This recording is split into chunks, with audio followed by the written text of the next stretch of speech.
नमस्ते दोस्तों, आज मैं आपको एलसीएम और एचसीएफ के सवाल सिखाऊंगा। इस वीडियो को पूरा देखना। आज के वीडियो में टॉप 10 क्वेश्चन रखे हैं जो कि आपको किसी भी एग्जाम में देखने को मिल जाएंगे। और जितने भी प्रश्न आज के वीडियो में कराऊंगा सभी प्रश्न ग्रुप डी में पूछे जा चुके हैं। पहला प्रश्न है 3 की पावर 45 माइनस 1 और 3 की पावर 35 माइनस 1 का एचसीएफ क्या है। तो आपको करना क्या है, जो पावर है, जो पावर आपको दी गई है, पावर का आपको एचसीएफ लेना है। ठीक है, पावर का आपको एचसीएफ लेना है।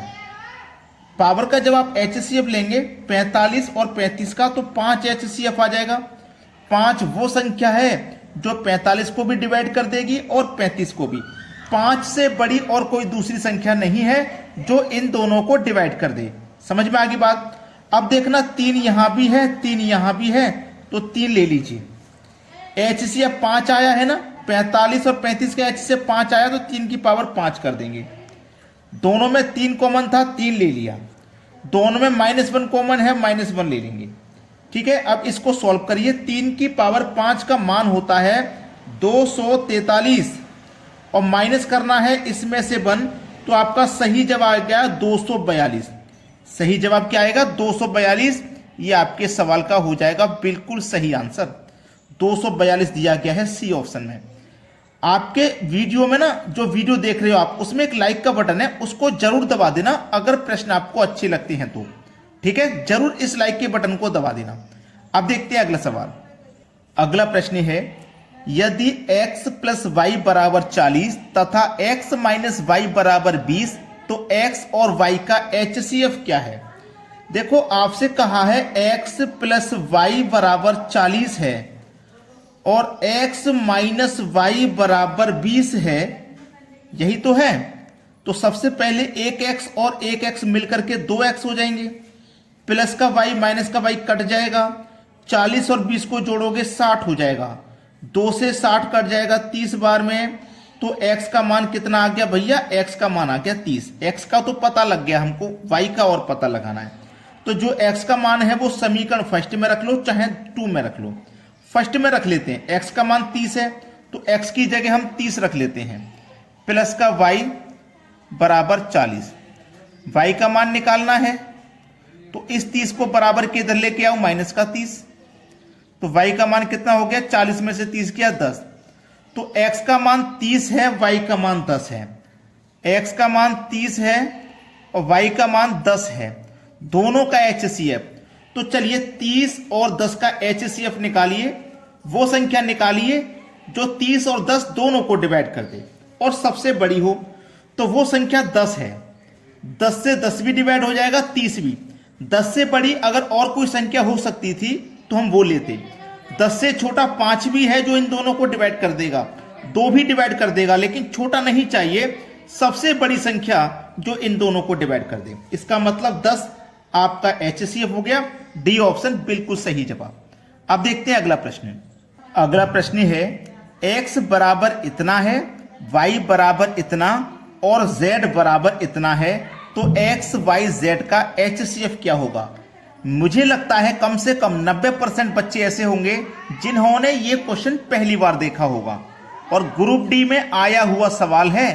तो सभी बच्चों से रिक्वेस्ट मेरी यही है कि वीडियो को बिल्कुल भी स्किप ना करें, पूरा वीडियो जरूर देखें। देखिएगा, आपसे कहा है उसने x, y और z का क्या करना है? एचसीएफ निकालना है। एचसीएफ आपको सवाल ये बहुत बड़ा लगेगा, लेकिन मैं आपको चुटकियों में सॉल्व करना सिखाऊंगा। x, y, z, तो सबसे पहले आपको लेना है 2 इसमें भी है, 2 इसमें भी है, 2 इसमें भी है। x में भी है 2, y में भी है और z में भी है, तो 2 लीजिए। अब सबसे कम पावर लेनी है आपके। 2 के ऊपर सबसे कम पावर क्या है? 2 के ऊपर 4, 2 के ऊपर 3, 2 के ऊपर 2, तो सबसे कम पावर 2 है, 2 लीजिए। ठीक है, अब देखो 3 इसमें भी है, 3 इसमें भी है, 3 इसमें भी, तो 3 के ऊपर पावर सम 3 लिखिए। 3 के ऊपर सबसे कम पावर इसी में है 1 लिखो, चाहे मत लिखो। अब 3 के बाद 5 इसमें भी है, 5 इसमें भी है, 5 इसमें भी है, तो 5 लीजिए। सबसे कम पावर 5 के ऊपर होगी, वही लेनी है। 5 के ऊपर सबसे कम पावर यहां पर है 1, तो 5 ही लेंगे। उसके बाद 7 यहां भी है, 7 यहां भी है, 7 यहां भी है, 7 ले लो। 7 के ऊपर सबसे कम पावर 1 है तो इसी को लेना है।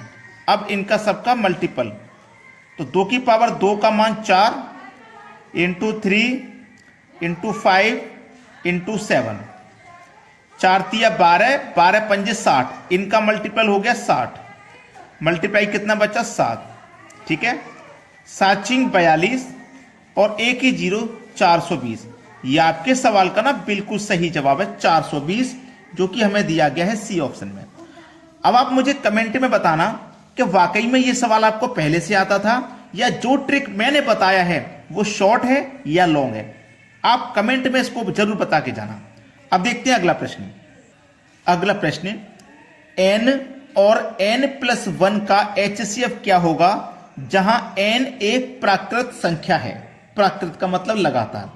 अब देखो n लीजिए, n का मान कुछ भी ले लूं मैं, जैसे मैंने n का मान ले लिया 2 और n में जोड़ दूं 1, n का मान मैंने 2 लिया है, 2 में जोड़ दूं 1 तो 3।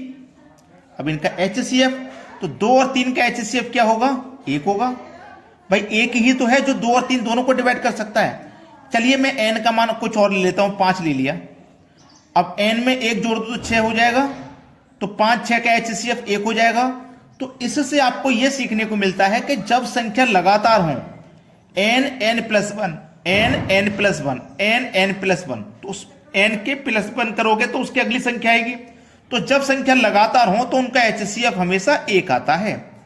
तो डी ऑप्शन हो जाएगा सही जवाब। जैसे मान लीजिए आप 7 ले लो n, अब 7 में 1 जोड़ो 8, तो 7 8 का HCF भी 1 ही हो जाएगा। क्लियर होगी ना बात सभी को। अब देखेंगे अगला प्रश्न। अगला सवाल है, किन्हीं 2 क्रमांगत धन पूर्णांकों x और x+1 का LCM, इस बार LCM पूछा है भाई। 2 क्रमांगत, क्रमांगत का मतलब लगातार।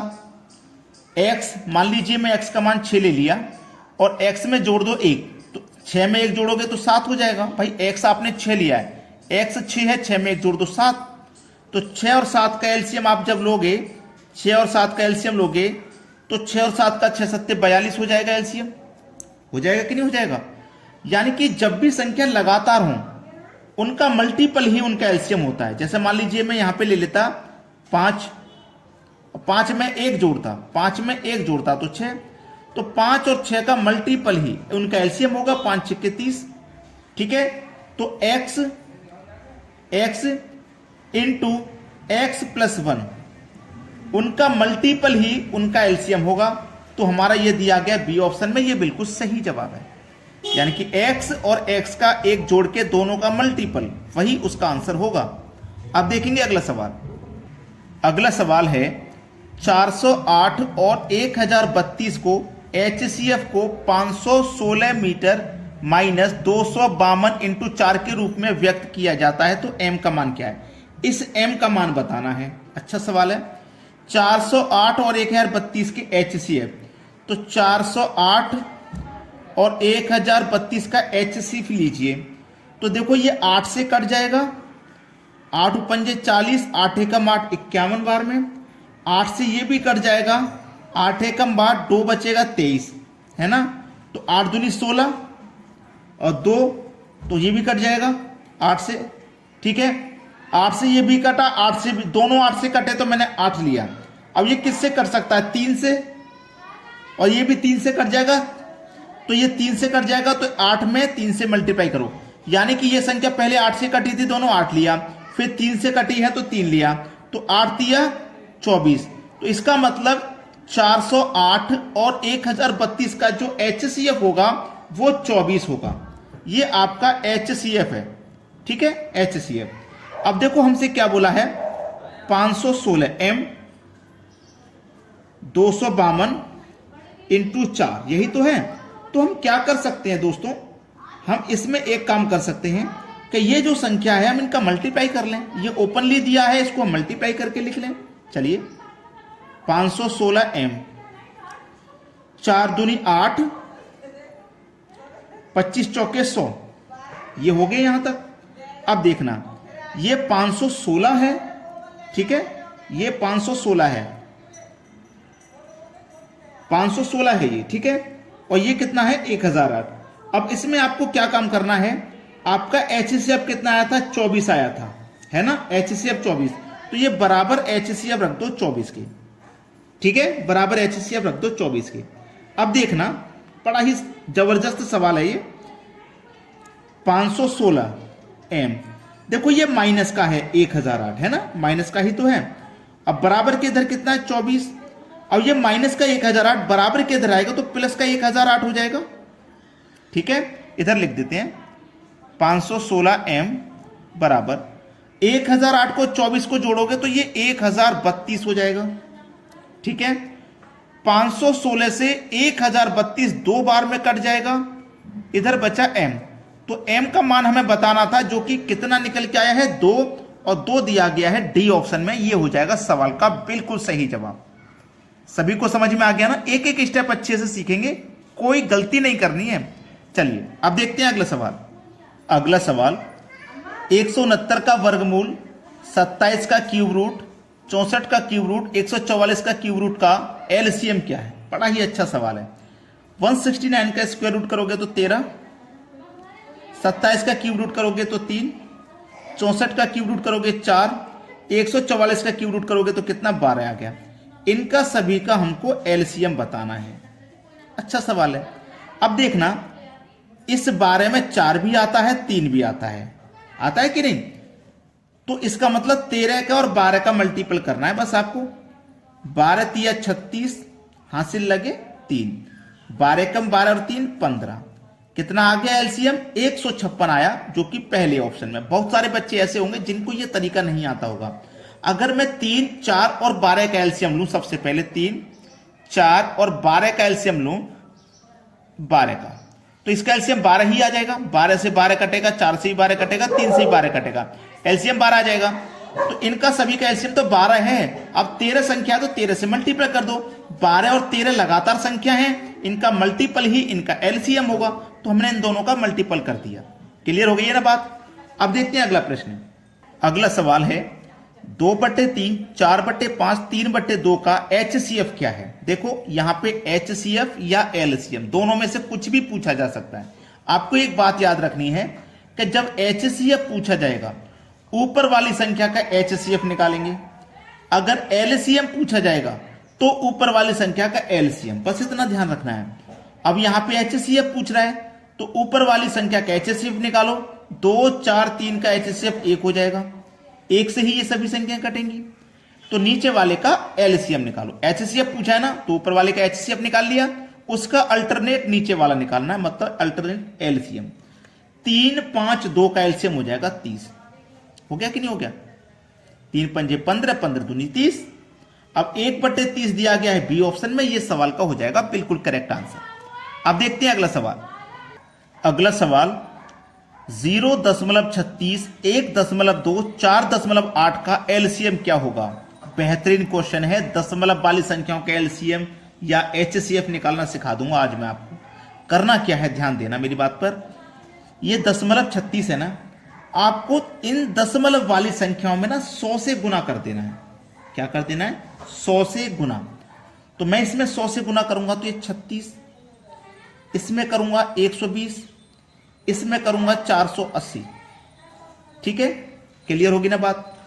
36, 120 और 480 निकल के आ गया। अब मुझे इनका एलसीएम निकालना है। इनका मुझे अब एलसीएम निकालना है और मैं इतनी बड़ी संख्या का एलसीएम बेसिक तरीके से निकालूंगा ताकि कोई गलती ना हो। सबसे पहले 2 से कटा दो, 18 बार में ये जाएगा 60 बार में और ये जाएगा 240 बार में। फिर 2 से कटा दो 9 बार में, ये 30 बार में, ये 120 बार में। फिर 2 से कटा दो 9 नहीं कटेगा, ये 15 बार में, ये 60 बार में। फिर 2 से कटा दो 9 नहीं कटेगा, 15 भी नहीं कटेगा, ये 30 बार में। फिर 2 से कटा दो 9 नहीं कटेगा, 15 नहीं कटेगा, ये गया 15 बार में। अब 3 से कटा दो 3 बार में, 3 पंजे 15, 3 पंजे 15। 3 से कटा दो 1 बार में, 5 नहीं जाएगा। अब 5 से कटा दो, ये बेसिक तरीका है, इसमें कभी कोई गलती नहीं होती। तो 5 तिया 15, 15 तिया 45, 45 दूनी 90, 90 दूनी 180, 180 का गुना करो 2 से 360, 360 का करो 2 से तो 720 और 720 का करो 2 से तो 1440 हो जाएगा। क्या हो गया? 1440। अब हमने क्या काम किया था उस पर ध्यान है आपको? हमने इन सभी संख्याओं में 100 से मल्टीप्लाई किया था, है ना? तो इस आंसर में 100 से डिवाइड करेंगे, तभी तो सही आएगा। जब 100 से मल्टीप्लाई किया है तो यहां 100 से डिवाइड कर दो, तो 100 से डिवाइड कर मतलब है 2 जीरो है तो 2 संख्या बाद दशमलव लगाना, तो 14.40। अब देखो ये किस ऑप्शन में है, आपको मिलेगा बी ऑप्शन में, ये बिल्कुल करेक्ट आंसर। क्लियर होगी ना बात। अब देखते हैं अगला सवाल। अगला प्रश्न है 1.08, 0.36 और 0.9 का HCF बताना है, क्या होगा। क्या काम करना है, अच्छे से बता चुका हूं, गलती कोई मत करना। 100 से गुना कर देना, 108 100 से गुना कर देना, 36 100 से गुना कर देना, 90। ठीक है, अब 108, 36 और 90 का हमें HCF निकालना है। वो बड़ी से बड़ी संख्या निकालनी है जो इन सभी संख्याओं को काट देगी, है ना, इन सभी संख्याओं को काट देगी। तो वो बड़ी से बड़ी संख्या है हमारी 18। 18 दूनी 36, 18 पंजे 90, 18 छिक्के 108। तो 18 वो संख्या है जो इन सभी को काट रही है, लेकिन 18 हमारा आंसर नहीं होगा। ऑप्शन में 18 है लेकिन ये आंसर नहीं है। क्यों नहीं है, आपको ध्यान है ना, हमने इन सभी में 100 से गुना किया था, तो इसमें हम 100 से डिवाइड भी करेंगे। क्लियर है ना, तभी तो सही आंसर आएगा। तो 2 जीरो है तो 2 संख्या बाद दशमलव, मतलब 0.18 आएगा आंसर। और देखो ये किस ऑप्शन में है, बी में। इस सवाल का सही जवाब है आपका आंसर। जिन बच्चों ने वीडियो को पूरा देखा है, मुझे पूरा यकीन है वो वीडियो को लाइक जरूर करके जाएंगे और कमेंट भी करेंगे। आज वो कमेंट भी कुछ अच्छा सा करके जाएंगे। अगर जिन बच्चों ने ये वीडियो पूरा देखा, इस वीडियो के लिए जरूर कमेंट करके जाएंगे बच्चे। ठीक है दोस्तों, आज का वीडियो इतना ही। टॉप 10 क्वेश्चन थे जो मैंने आज बता दिए। वीडियो देखने के लिए आपका बहुत बहुत धन्यवाद।